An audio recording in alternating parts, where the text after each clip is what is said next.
Okay, hello everyone. We can start now, I think.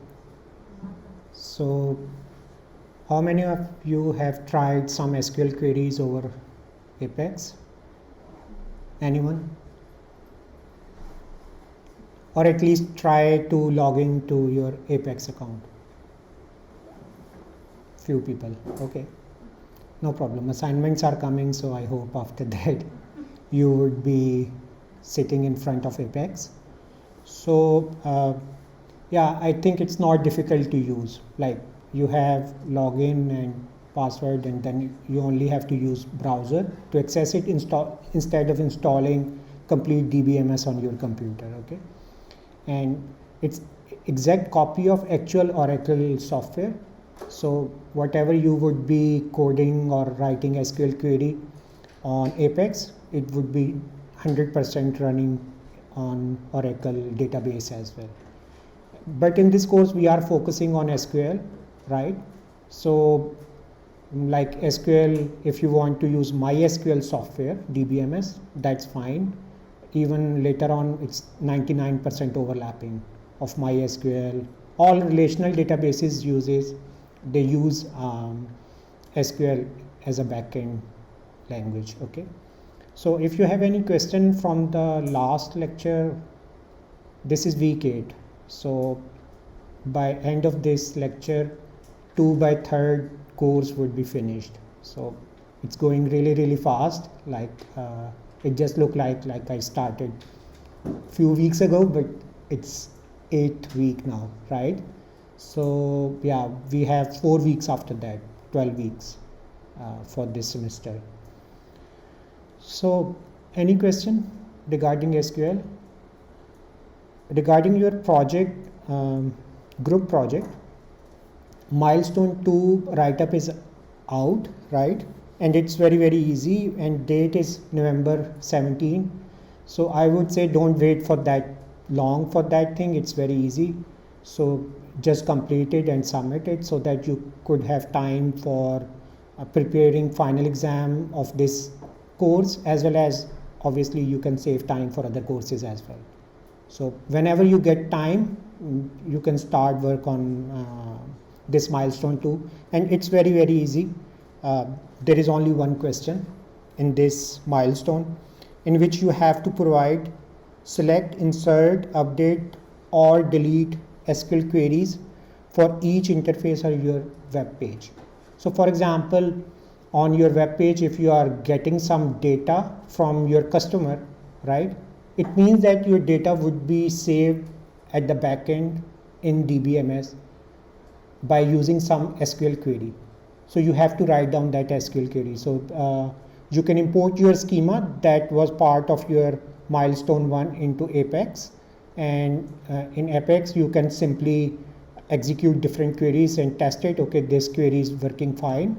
Just copy paste that query or take screenshot with results, for example, because in this course or in this project we are not building GUI or graphical user interface sort of thing. It means that user data we cannot capture live from users, right? Or even we cannot click on reports button, right? But we know that whenever we would be clicking on something on website or even on your Android or iOS app, it means that you're asking some task from DBMS. It might be you are deleting from SQL database. For example, on WhatsApp, when you would be deleting your messages, so technically you are deleting from your DB, right? Or it could be Facebook post, or it could be Facebook status or something, right? But when you are putting new status on Facebook, for example, it means that you are storing new information that would be stored in Facebook databases. It means that for the first case you need delete query, and for the second case in which you are putting new status or new tweet, adding new tweet on Twitter account, it means that you require a insert query. So in today's lecture we would be discussing this select statement more. We started this thing in the last week, but we would be discussing something more in this lecture as well, and even the week 9 is also when we require data from 2 or more tables. Right now, remember, we are only getting data from one table, employee table, right?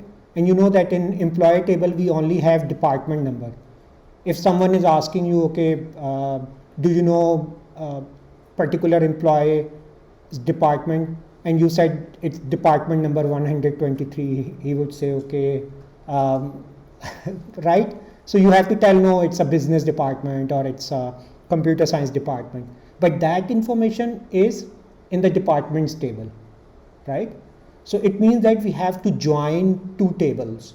So we would be learning SQL queries that can join 2 or more tables. It's very, very easy, but in the next week. Similarly, if we want to insert new record, we require a insert statement. So in today's, we will demonstrate how we can insert a new record in a DBMS. Once new record is added, then it's very easy. Select static from this particular table. You can give criteria and you can get results. Similarly, third option is very important, update. So can anyone tell what would be the functionality of update in SQL? Update function or SQL update query? Any example? Do we require updation of a data? If like an employee moved to a different department or something like that. Yeah. Good. If his or her salary is increased, it means that you have to update his or her salary, right? Whenever you are using your ATM card, you are updating your bank account accordingly. If you are drawing some cash or something, or if you are doing shopping something, it means that you have to update your balance.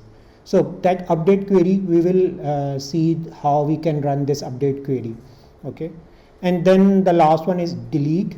So that's very obvious. If we want to remove some record, for example, someone have some fine from GARDA or NUIG and they have to pay it, then obviously after paying some sort of thing, might be they have to delete your name from pending people or some sort of thing, right?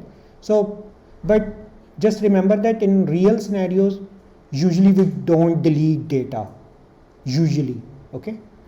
We can,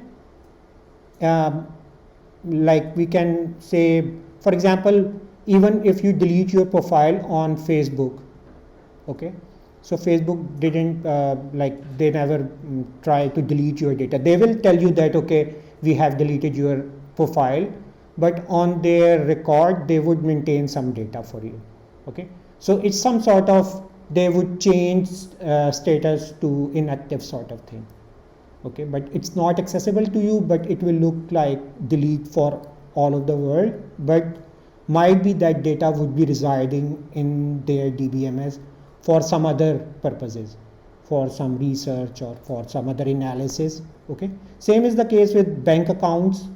Like if you are opening some bank account and then you are closing some bank account, you may say that, okay, close my bank in this bank account from this branch, but they will not delete your data, okay? They will hide data from active bank users or bank accounts, but usually they don't delete their data, okay? So, but sometimes we do require delete statement as well, and it's very easy to use. Today we will see. So this is milestone 2. You have to provide this thing. So any question regarding milestone 2?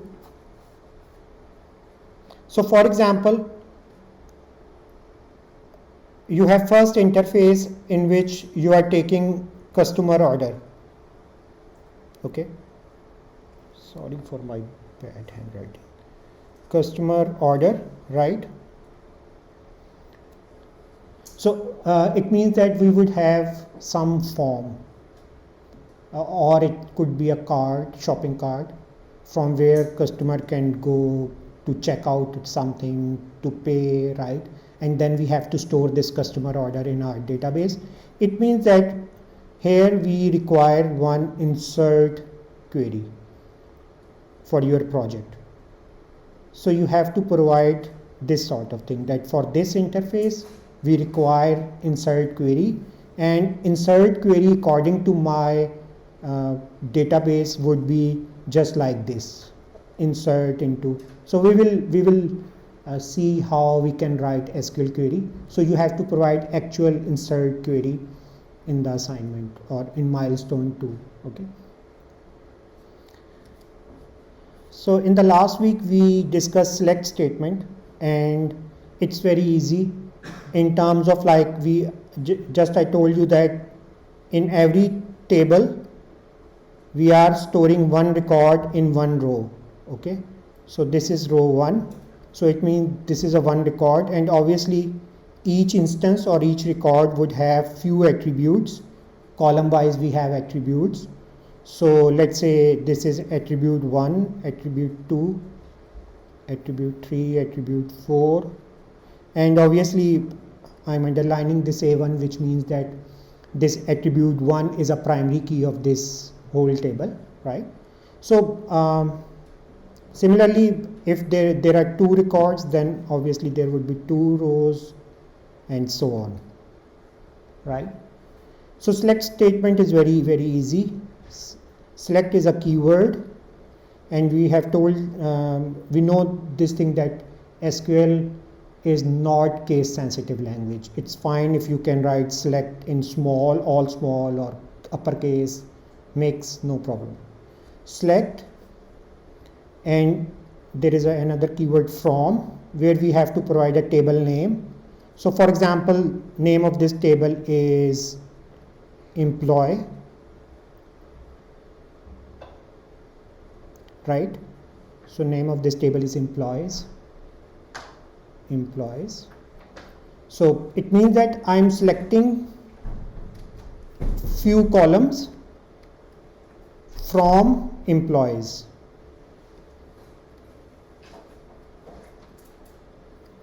So for example, I am only selecting A1, A2 and A3.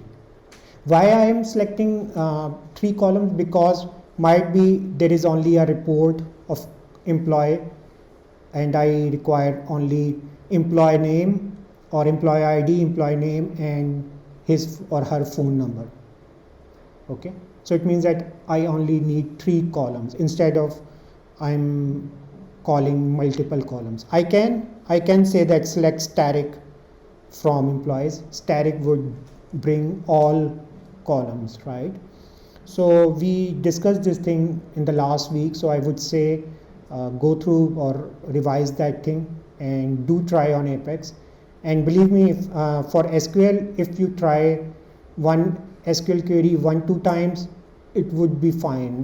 You can remember it for at least 4 or 5 years, no problem for that, because it's very easy and intuitive. Like you have to select columns names, and obviously you have to tell from which table you are going to select columns. Okay, so similarly we also discussed we can put some condition here where,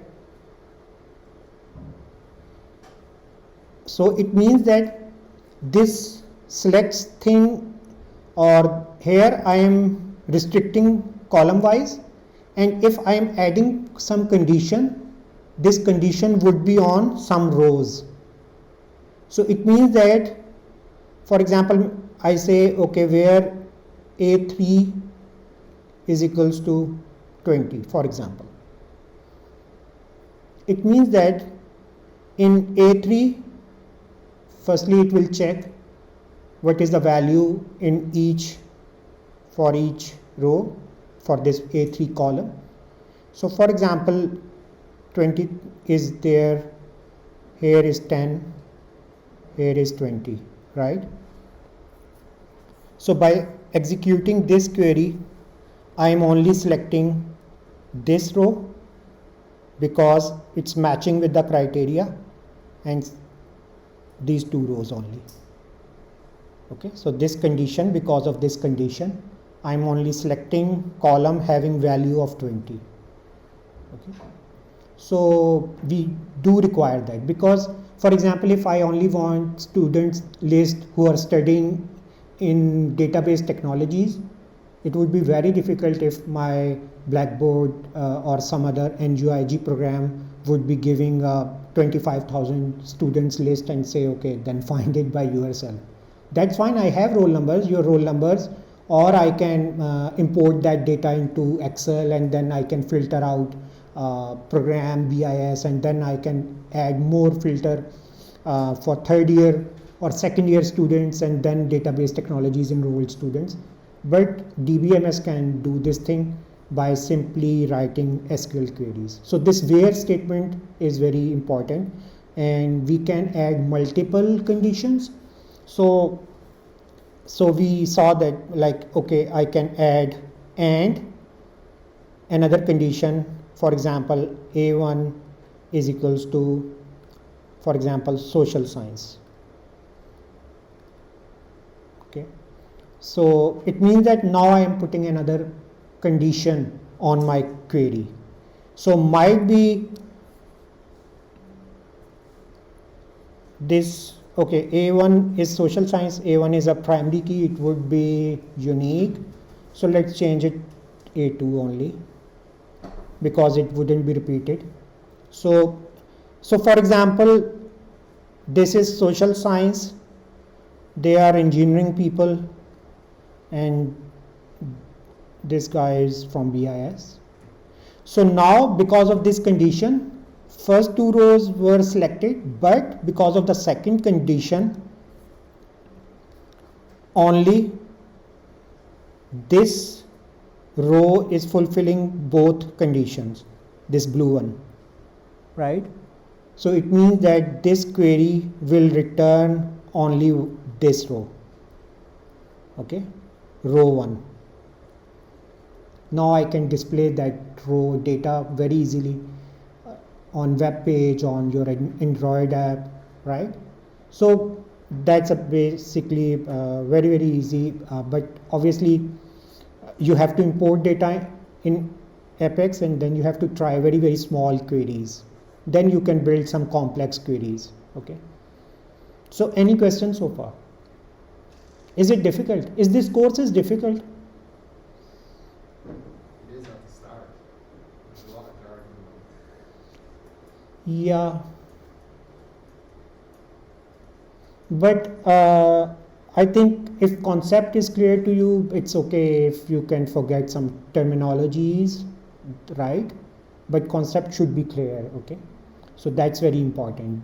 And if you know that, okay, why do we require DBMS, and how we can make tables, and what is the characteristic of entity, why do we need attributes, their relationships, then you know that now there are so many multiple tools are available, they are doing work for you, right? So, but overall concept should be clear. And obviously I cannot expect that if I am teaching this course for last 4 or 5 years and you are learning this course for 7-8 weeks, obviously level cannot be matched, right? And I wouldn't expect you in final exam as well, that thing that in 3-4 months, and obviously you are also taking 4 or 5 other courses. So, but at least basic concept should be clear, okay?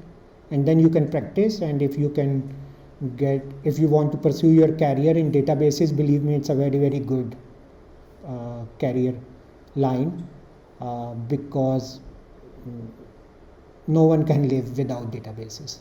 No company, no businesses, they all require databases, okay? So we also discussed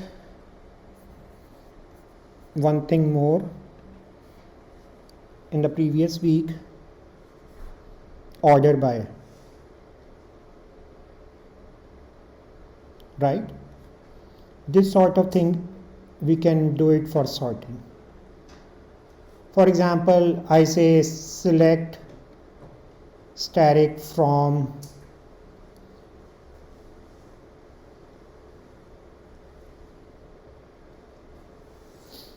employees,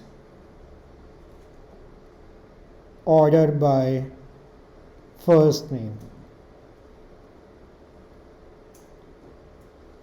So it means that I am sorting my data according to the first name attribute. Okay, sometimes we do require that thing. Might be where we require sorted data. Can anyone tell? Think. You can take 10 seconds, no problem, or 15 seconds. Do we require sorted data sometimes? Sorted data.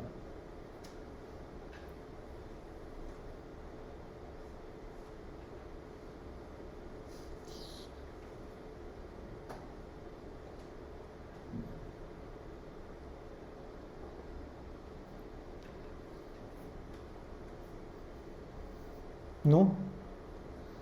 Never?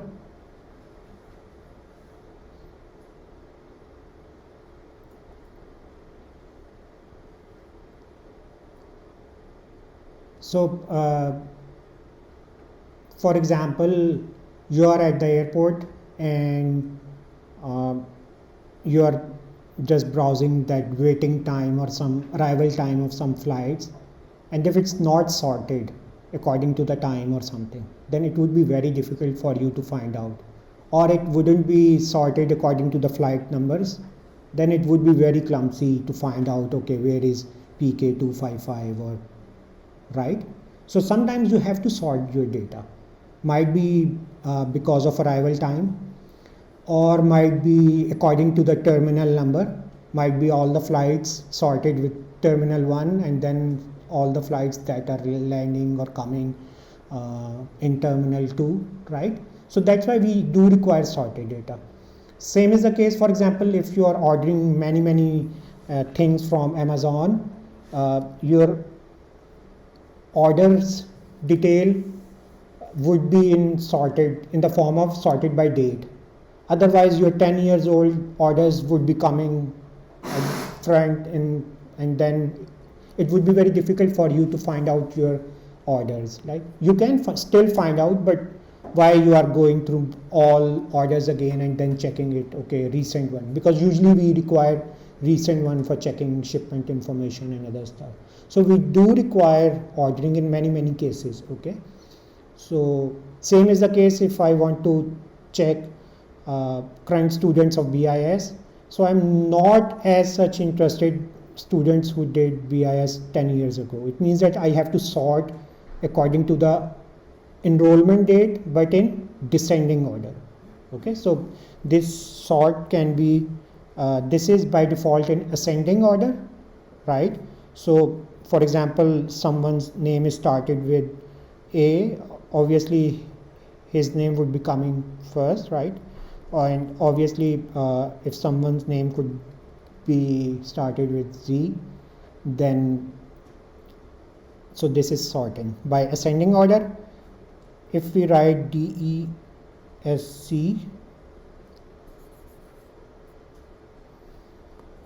so then this order would be in descending order. So this would be here.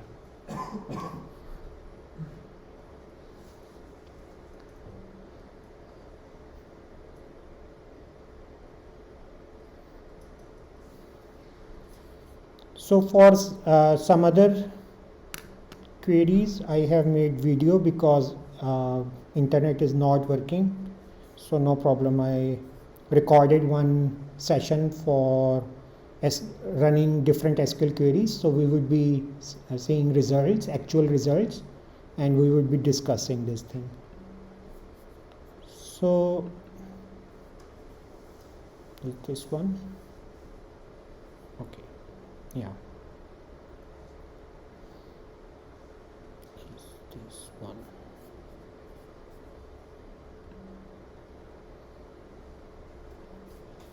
So obviously you have to log in to your Apex account and you have to import schema as well, and that schema, and there are so many values are already there, it will be imported, and then you would definitely get 34 tables. I have created 2 extra tables, so that's why it's showing 36 in my domain, but in your workshop or workspace it would be 34 at least. Okay.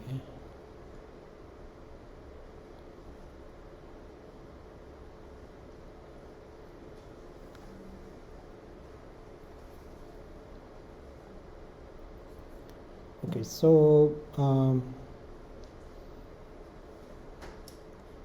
we can go to SQL Workshop. So we have different tables. Just recent, they will be showing different tables, and we were working on employees table, right? Last week we were working on that table, and we have different tables, orders, order lines, and you can see even we can check data that is inserted into that tables by clicking on data tab, and then we can simply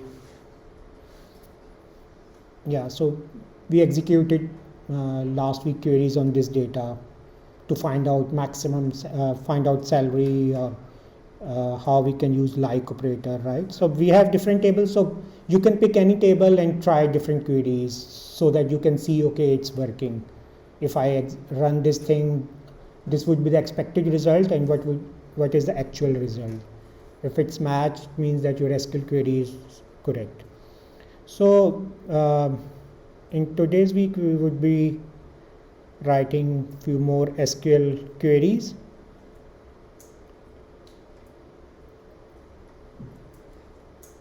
So starting from select static from employees, and obviously all record complete database would be here. So in general, or usually we will not execute this query. Just imagine Facebook, we cannot on Facebook data, we cannot say select static from users, right? They have 2 billion users and their data, right? So, but obviously, so this is a one function max. This is very important function, right? So see max salary. So it will bring, this is the maximum salary that is existing in a DBMS in that particular table. Same is the case, we have another function min salary. So this is 2500. So for quick summary of our table, we can quickly check. Same is the case with average salary. So we can see 8,775 is the average salary of all employees because there is no condition, right? We can use count. Count is just counting number of rows. So here there are 20 records of employees available in this table, in employees table. And we have another function sum, and so for example, this is a monthly salary. It means that from bank I have to send this total money to the bank for my employee's salary, right? So this function is very useful. Similarly, I can put some condition. For example, I do want this data, but for only department number something. There is no department number, department ID. So it should match with the actual schema, okay? So in actual schema, in employees table, there is no department number attribute. There is one attribute, department ID, this one, okay? So I will change it to department ID, okay.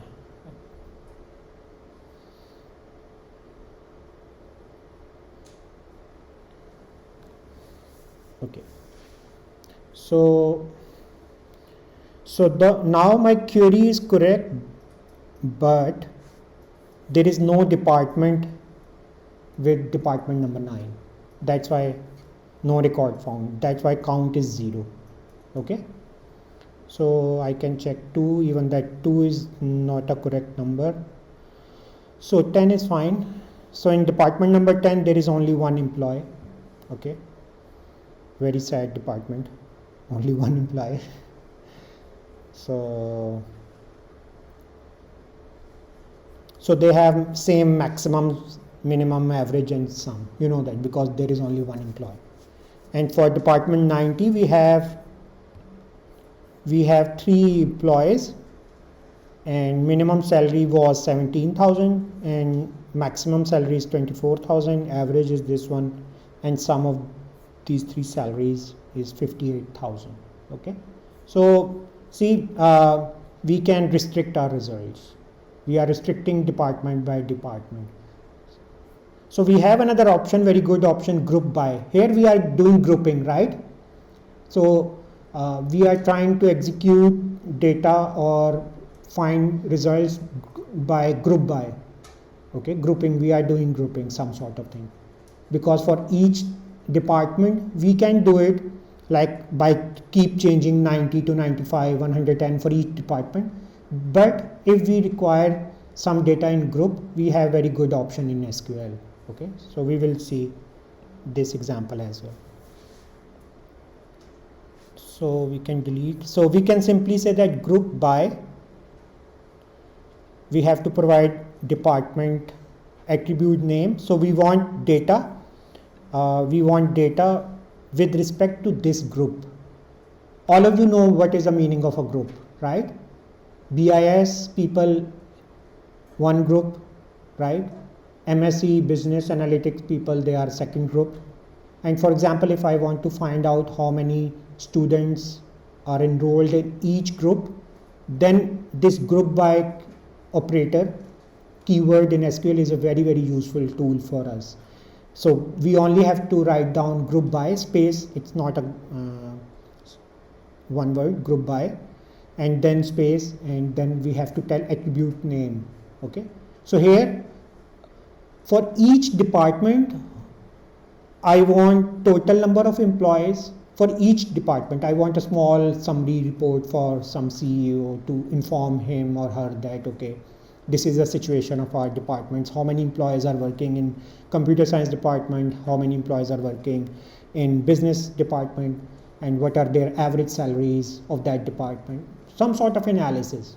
Okay, so you are BIS people, you require data, you require reports for your managers. Obviously after a few years you would be manager, but you do require reports, data. So usually we require summarization, aggregation sort of thing for representing data. So this count, max, min, average, sum, these are the functions, SQL built-in functions for aggregation. Okay, so you are aggregating results, you are adding all salaries and telling okay, this is the sum of this salary attribute. And same is the case if you want to present your results in terms of groups. These groups could be by gender, for example, some analysis. Okay, and or it could be degree wise, it could be postgraduate and undergraduate students analysis. It depends on the report. It could be social science students versus computer science students, right? So we have very good option that we can use SQL query group by department underscore ID. So of the results you will see, so here we can add department ID as well. So now you can see we have results for each department, 90, 20, 110, 80. We have different departments. Then count how many employees are working there, because we know that each row means one row means one employee. And for each department now we have very good figure. Okay, for 90 department number 90, average salary is 19,000 something. So here we have 100 or something, right? 10,000. So by this way we can summarize data group by. So this is very easy to use, group by and then attribute name. Any question regarding group by statement?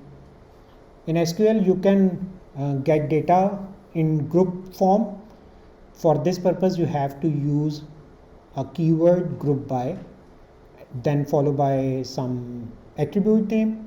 You can add multiple columns like department ID, comma, gender, but obviously priority would be given to the first attribute and then second attribute. Okay.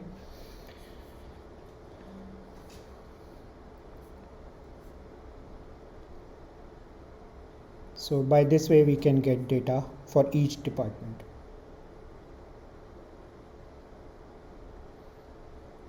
And now because this is aggregation, just remember that we cannot add single attributes, because there is no sense if I write select first name comma department ID. Obviously it's aggregation. Okay, so DBMS does not know for which employee it will bring first name. There is no sense. If you are getting data in groups, then it means that you cannot bring data from individual records, right? So you cannot add any other attribute name in this select statement. It will throw error. You can only add attribute name which is the part of group by. So that's fine. Department ID is there. That's why you are printing department ID. Other than department ID, you cannot print data from your actual database. This is aggregation. These are the functions. That's fine. Okay. So you cannot write simple salary comma department ID and then say group by department ID. It will throw error. DBMS will throw error. Okay.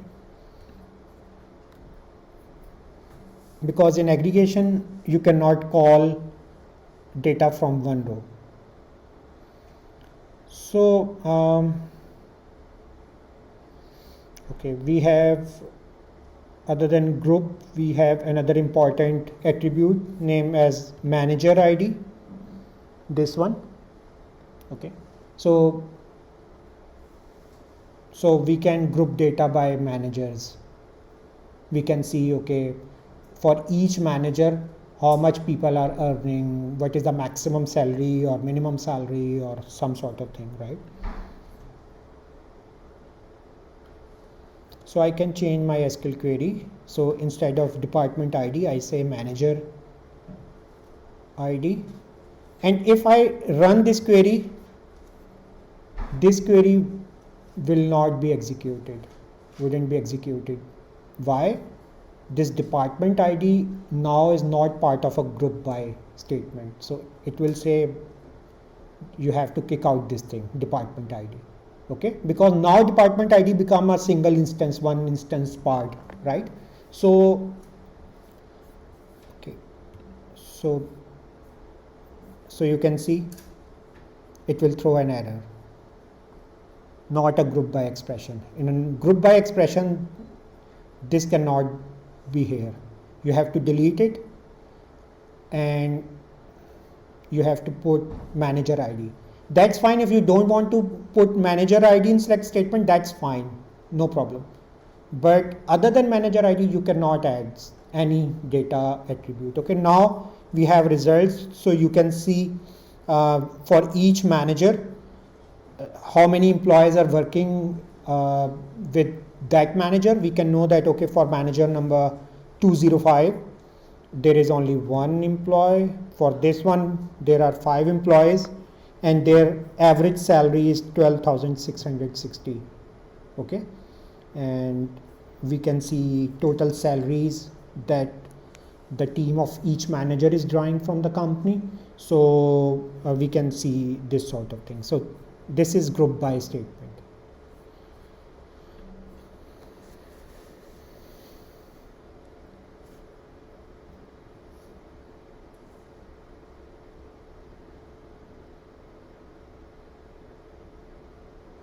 So if you want some condition on this thing, obviously you cannot use where clause, because remember where clause will restrict one rows or different rows, right? Now we are aggregating data, and on the basis of aggregation we are if we want some sort of restriction, for example, I only want managers who have at least 4 or 5 employees who are working under that manager. It means that now I am putting some condition on my group selection. Okay, so for that purpose I have one keyword known as having, and it's just like where clause. So where would be restricting data from your complete tables. You can use where clause, but obviously for aggregation condition you need having keyword. Okay, so I will write having. So for example, I only want data of that managers where average salary is greater than 9,000. So there are only two managers. Okay, so 24,000 and 12,660, or I can put any other criteria as well.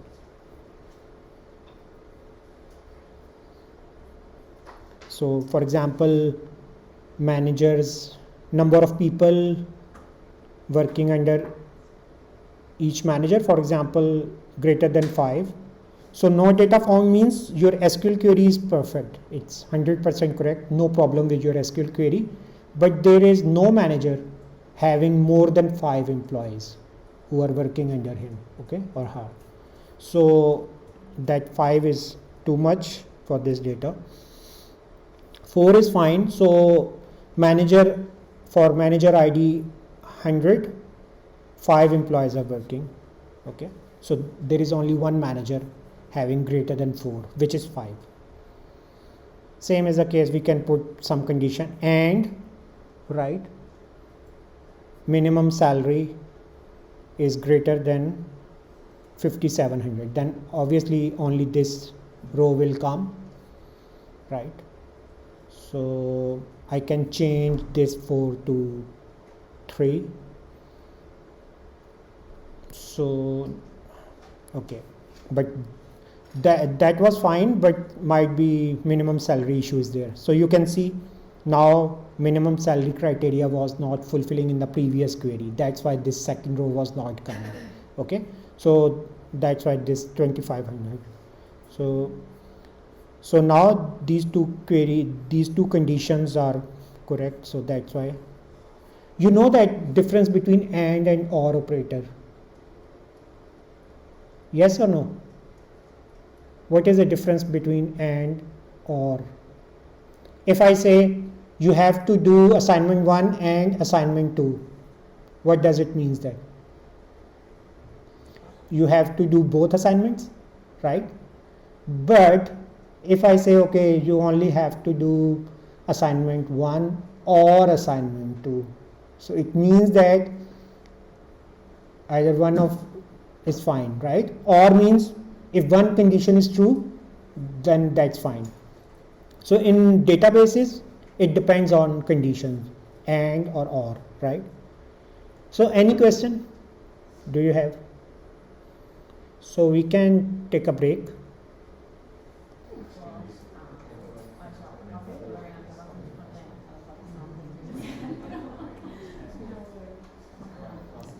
Okay, we can start again. So do you have any question? Like, we are seeing different aggregate functions like maximum, minimum, average, sums, right? And we know that we can only apply these functions on data types of numerical form, right? I cannot sum all first names. It will make no sense, right? So it means that there are few functions which are dependent on data type of your attributes. So so we can generate reports by group by with some particular manager ID, right? And if we want some condition on this grouping data, then we can use another keyword having, and then we can simply put condition just like where. So easy to remember is that when there is no aggregate functions, you can put conditions in where clause, but if you are using some sort of aggregation grouping, then you require having for adding some condition. Okay.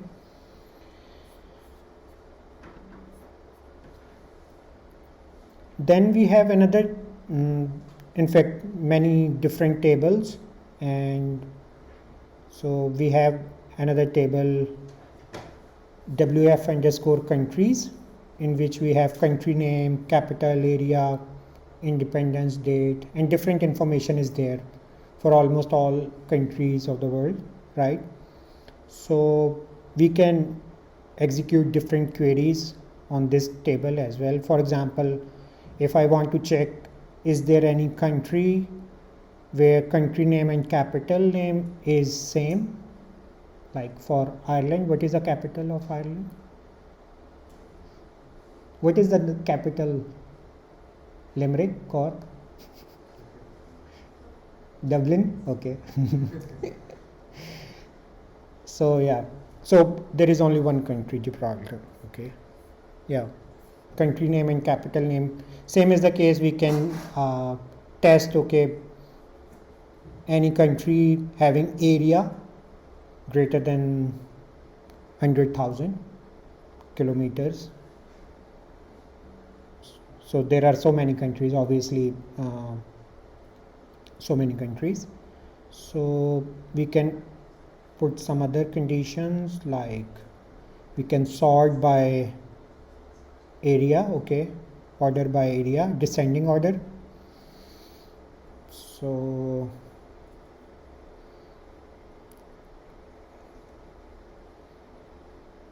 null value always come at top, but obviously I think the data added in this file is not correct, obviously. Yeah, Russian Federation has very big data area, and Canada and USA, that's fine. China is fine. Brazil is fine, but noise could be there in our data, okay? So we can execute different queries. So for example,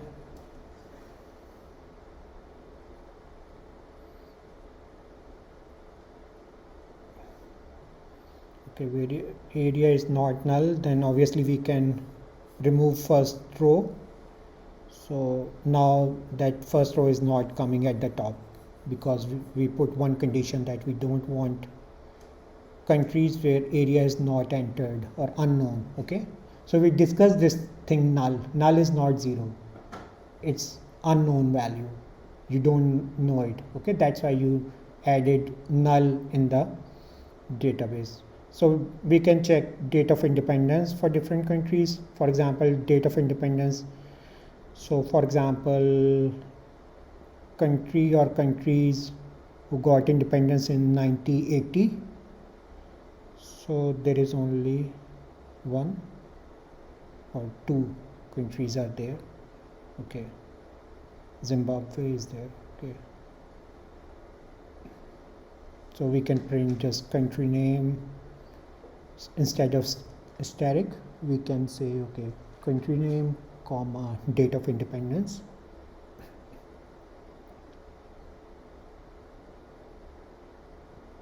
So you can see Zimbabwe got independence in 18th of April 1980. Or similarly, we can check for 1920. Okay. In 1920 there was no independence. 1947 we have 2-3 countries. Romania, Pakistan and India. When Republic of Ireland got independence?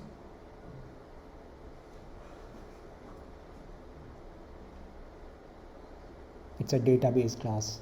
It's not a history class, but still. And obviously some of you are Erasmus students, so I'm not expecting you to remember date of independence for Ireland, but at least who are living in Ireland. Okay, no problem.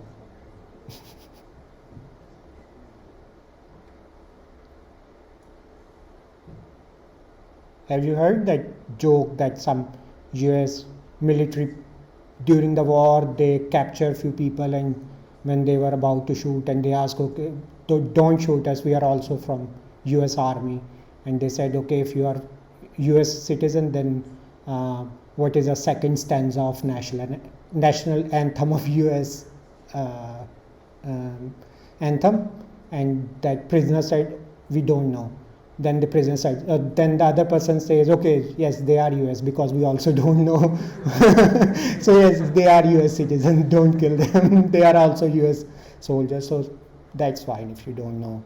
So, okay, we don't have any country name as Ireland, it's Republic of Ireland. So see why I'm putting this query here. Here like operator is very useful. Now I can put like percentage Ireland. Now my results can come, okay. Now I can see there are two country names. Obviously UK of Great Britain and Northern Ireland is not a country name, but still they are saying it.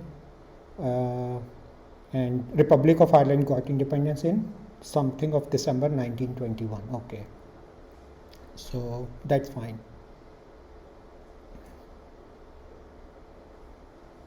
And UK got independence in 10th century.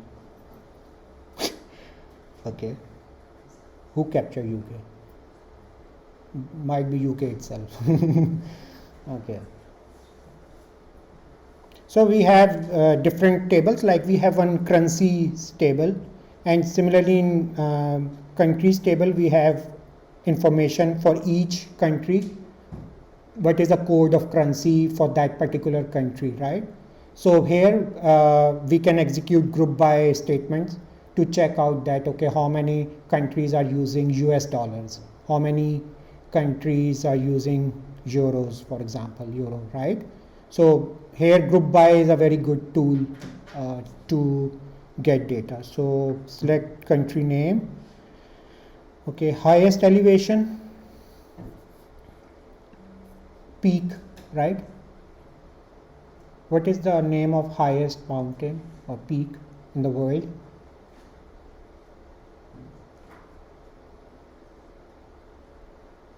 Highest mountain, highest peak of the world. Name, what is the name? Sorry? Everest. Yeah, good, good. Mount Everest. Okay.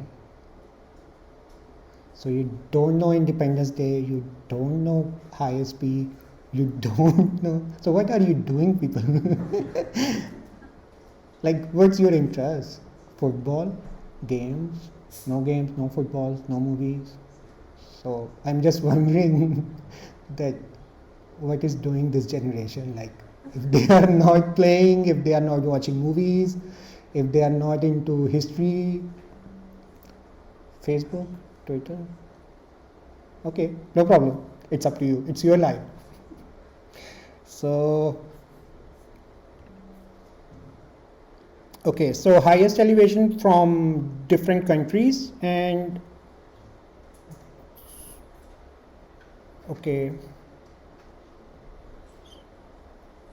So yeah, Mount Everest is the highest, and then we have K2 from Pakistan. Actually, I belong from Pakistan, so that's why I know that. So yeah, so we can order by descending. So you can see we have different elevations are there, because that Mount Everest is shared by China and Nepal. So, but usually people do summit from Nepal side. So that's why Mount Everest known as from Nepal. K2 is there, and it's 8,850 meters. It's quite high. Okay.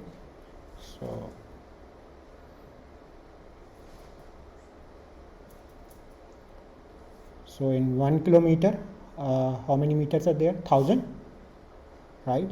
So it means that that peak is 8 kilometer high, at least 8.6 kilometers straight. Quite high too.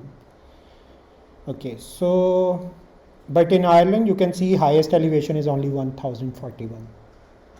So 1,041 and 8,000 something. So huge difference. Even in UK, 1,343 meters. So by this way we can simply use different information. For example, now I can check select country name and currency code. In each country I can check, but group by statement, for obviously in Ireland it's euro, right? EUR, and Great Britain pound GBP is for UK. And here I can use group by. So that's why this group by statement is very important. Group by currency code. And even I can put some, obviously I cannot country name, there is no thing in, so count is fine, count static is fine. It will tell how many countries are using this currency as an official currency of that country. And group by is fine. So obviously there are almost each and every country has its own currency until and unless it's from EU or something.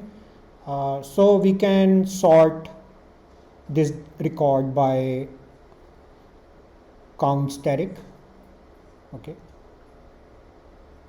and descending would be fine, so that we can know that, okay, now you can see that the highest euro is using, 23 countries are using euros, and US dollar is in 14 countries, and this one is, I think,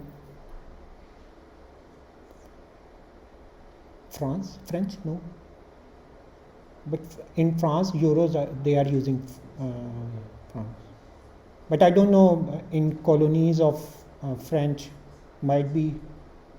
Okay, we will check. When we would be joining two tables, we would be getting what is the abbreviation of XOF. Okay, so then we will know which currency is this XOF. It's some sort of French. Yes, West African franc. Okay, so might be in Africa or something. So here I am putting having condition again, so that I can get only currencies that are applicable in more than 10 things. Okay, 10 countries. So back to select static from employee. Employees table is different and employee table is different because I created this small table, and you can see that there is no data. So from now onward in this lecture we are technically working on your milestone 2 thing. So you have to provide these queries other than select, insert, delete and update queries. So in this lecture only these 3 things are remaining. So you can see that in employee table we don't have any data. You can read no data found. Okay, so it means that we have to insert new record in employee table. Okay, so it's very easy. Firstly you have to check what is the schema of this table. This is employee table and it has 5 attributes named as ID, name, email, address and department ID, and obviously with data types. So department underscore ID, okay, address, email, name, ID. So it means that whenever I am going to insert new record, so insert into is a keyword. For every insert query you have to write insert into, and then you have to tell which table, one table. Okay, so here in our case this table name is employee, and then after the name of your table name you have to mention attributes name. Okay, so attribute name ID comma, it can be at any order, so you don't have to follow exact same order. This one, so address, email address, department underscore ID.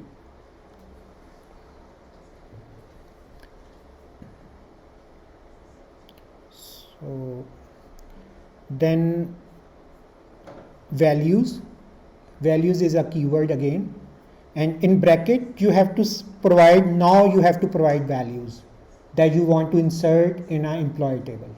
So these values are coming from user input form. Okay, so whenever you are creating a sign up form, whenever you are creating a new account, you are adding some information in the form. That form would be submitted to a web server, and then on that web server this very same query would be created and executed on DBMS. Okay, and so this is just schema, and then you have to provide actual values. So you are trying to add one record having employee ID with 1. So order values and order would be same with this sort of thing. Okay, so ID first 1, name is DB, email address is db@nuigalway.ie, and so just remember that whenever you are trying to add string, you have to single quote or double quote it. Okay, so otherwise it will be treated as a numeric attribute. So then address is simply NUIG, and department underscore ID is, let's say, 0. So this is a total query, that this is a one query to add one record in your database. Can you write down this query on your notebook?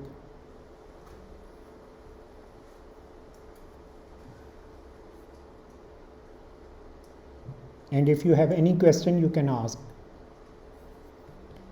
If you can not see, I cannot make more larger, but insert into employee, and you have to provide attribute names. Sometimes there are 20 or 30 attributes, right? So why I'm adding attribute name? Because sometimes I don't want to add 20-30 attributes. I only want to add important attributes in which null values are not allowed or something, right? So it means that you can skip 2-3 attributes at the start if there is no data for something, right? It might be populated later on. So then values keyword in which you are putting actual data. This is your actual data. 1 db@nuigalway.ie nuig, 0. So this is your actual data. This data is coming from your front end. This data is coming from your graphical interface, okay? And very, very simple. This data is coming from form to the web server, and then web server is writing this SQL query and executing it to the DBMS. Sending it to the DBMS to execute it, and then so insert into employee values. So this is the third thing important. So I will execute that query. Okay, parent key not found. Okay, that's fine. So why this is a problem? Because here you can see this department ID is nullable, no, and actually this department ID is coming to this table as a foreign key, right? It means that in department table there must be some department with 0, right? So this is a constraint issue, referential integrity constraint. So it means that you have to add department in department table. So there is no data. So it means that firstly you have to insert one row. You can by using graphical interface you can simply add. So here you can put one dummy data with ID 0. Name is admin, address, okay, NUIG, create. So one record is added. So now this query should run because now department ID 0 is there. So you can see one row inserted in employee table. Okay. So same is the case if you want to add another data, same query, you only have to change data. So for example, okay, you can check select static from employee. So you can see now there is record in employee table. Okay. So you can update employee.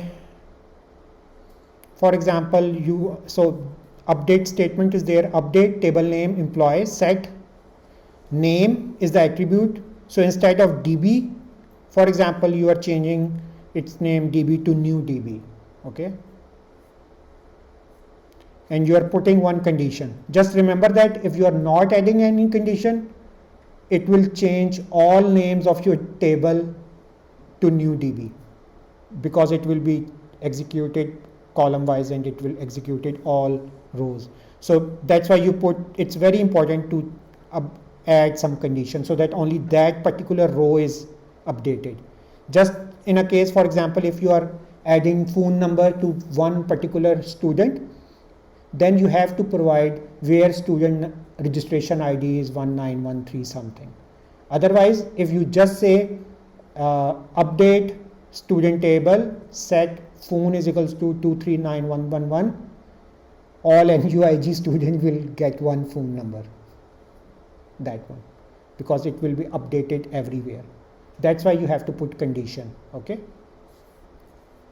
so you can see new DB now, this update statement, because of this update statement, new DB is there.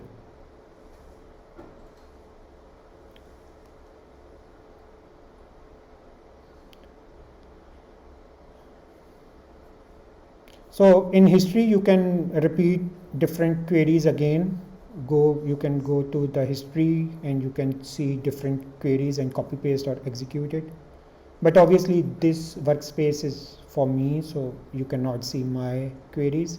So you can change this query and execute it, same thing, but new row, one row would be added because you have changed ID to 2. So it means that now we have 2 rows, right? So select static from employee, it will bring 2 rows now. So by this way we can add multiple records, hundreds of records. Okay, and for example, update employee table name, set address is equals to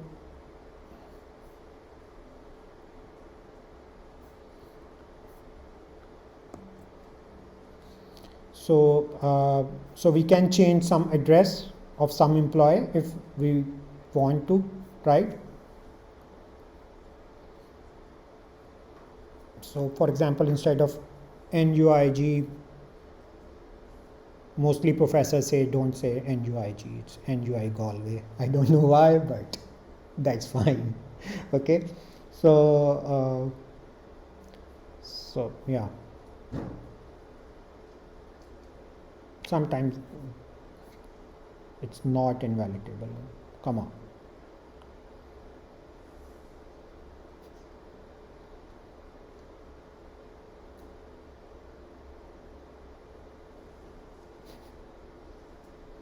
Okay, see, so sometimes it happens because of some connection error. So you can see now address is changed to NUI Galway. So but if you want to change one row, then you have to provide criteria, okay, where this ID is equals to this one. So far we have seen insert statement and update statement. Okay, update employee table name, set name, value or something. Okay, so last thing, we can also delete our data.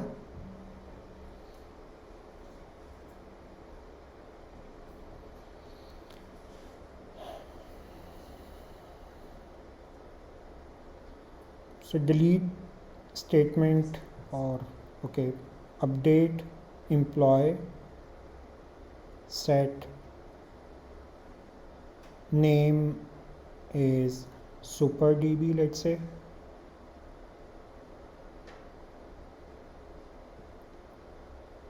So if we execute this statement, it will change both names, okay, because we are not providing any criteria. So it will change all rows with new name SuperDB. But obviously we don't want to update our table by this way, right? If someone is is using ATM and same balance is added to all accounts, obviously not a good situation. Might be for having less balance if they have increased, but still. Okay, so it means that we have to provide some criteria, some condition. Okay, I have to play it. So where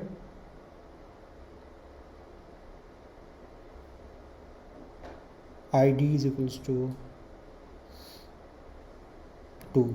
So it means that now I only want to change name of this row because I'm restricting this update statement with this condition that id must be equals to 2. Here id is 2, it means that only this db would be changed to super db.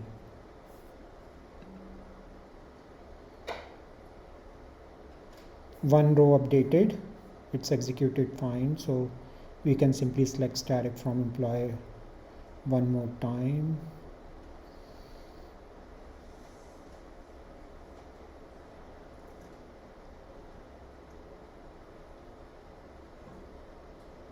So you can see for employee 2, name is changed to superdb because of that update statement. Okay.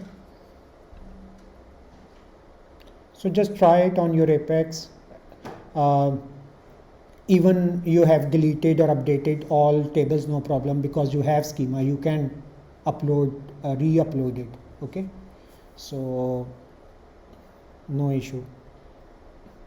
So you can delete some record, delete from employee, but you have to provide some condition, otherwise all records of your employee table would be deleted if there is no condition. Okay, so when you execute it, one row would be deleted, and you can again check select static from employee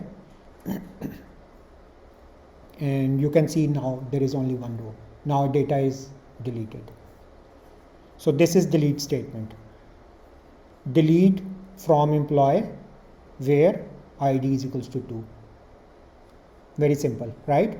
So you have to tell table name, and just remember that in update statement and in delete statement you have to provide exact criteria of that row, otherwise it will change or it will delete your entire table, and obviously it's not a good thing if you have deleted your customer's record in someone company, they wouldn't like it. Okay, and I think this is for today's lecture. So if you have any question you can ask. So do try SQL at home. I wouldn't say don't try at home, I would say do try at home. Okay, and so yeah, I think 1 hour would be enough. 60 minutes for covering material in week 7, and week 8 would be more than enough. Like if you are attending this lecture, so already you are getting 50% or 60%. Then just practice it, practice few queries of insert, delete, and if you have finished your milestone 1, just start your work on milestone 2 and submit it as soon as possible, so that because in milestone 3 there is as such nothing, you only have to make a small presentation. Obviously we wouldn't have time to present things, but I would try to some sort of peer analysis so that your presentation would be evaluated by 4-5 groups, other 4-5 groups, and obviously within class, so that they can comment about your project and how did you make your ERD and other stuff, so that you have at least good feedback from different groups. And then in milestone, so yeah, in milestone 3 you would have to make a small report. That report would be just, you can say that your milestone 0, 1 and 2 would be staple. You have to staple all the things in one document. And second part would be make a short presentation, and third part would be that you would be evaluating at least 3 or 4 other people group presentations, 4 or 5 slides for each presentation. So then that would be fine, and then we would have assignment 2. So in this course we would have 2 assignments. So you have done with 1 assignment. Second assignment would be little bit lengthy because it would be totally based on SQL, so that you can practice. Unfortunately, you know that students didn't work until and unless they have some pressure of exam or assignment or something. So I have to give you some 20-30 queries to try on, and as an assignment. So I think in terms of assignments and in terms of projects, and then we have a final exam. Just remember that in person, in some sort of thing, we have a final exam, and definitely in week 11 or 12 we will be discussing what is coming in the final exam. Not exact discussing, but obviously what would be the pattern of the final exam. It would be easy. So just remember that if you are good in making ERD, its mapping, and SQL, then no problem for you to clear this course with A grade.